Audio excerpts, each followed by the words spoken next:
meie oleme täna tulnud siia Ida-Tallinna Keskhaiglasse, et uurida, kui heas vormis on üks teletudeng päriselt.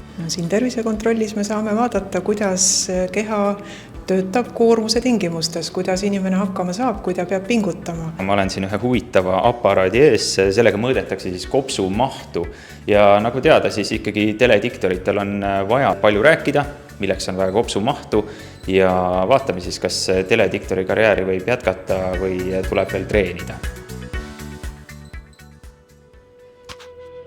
No ütleme nii, et võttis kopsu kokku küll ja natukene selline pea käib ringi, ütleme niimoodi, aga vaatame, mis need tulemused siis näitavad. Hingamise poolest on küll kõik hästi, et väga tublilt on puhutud, hingamise poole pealt takistusi pole. Ja järgmiseks testiks on meil loomulikult vana hea koormustest ja seda siis viiakse siin läbi sellise toreda ratta trenažööri peal, aga ma arvan, et ma olen Luna TV stuudios neid praktikalaudu ja obeliske küll juba nii palju tassinud, et siit tuleb ajaloo parim. Enne tuleb selleks külge panna elektroodid, et ikkagi kõik mõõdud ja andmed oleks võimalikult täpsed.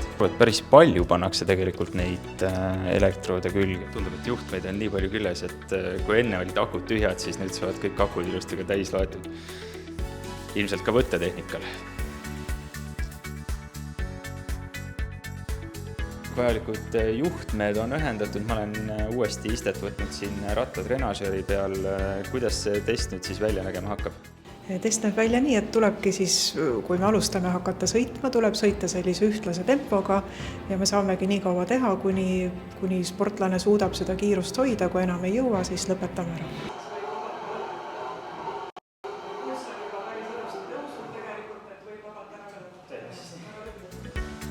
Ütleme nii, et test on tehtud ja võrreldes selle kopsumahu uuringuga, siis koormustest on ikka korralik koormus, ütleme niimoodi. Kui nüüd võrrelda, siis kas minu tulemus oli üle keskmise või pigem alla keskmise? Ta oli ikkagi keskmine, ütleks selle teie vanuse kohta, selline tubli keskmine tulemus, nii et midagi halba ei ole öelda. Kas ma ikkagi sobin televisiooni tööle? Võib töötada küll.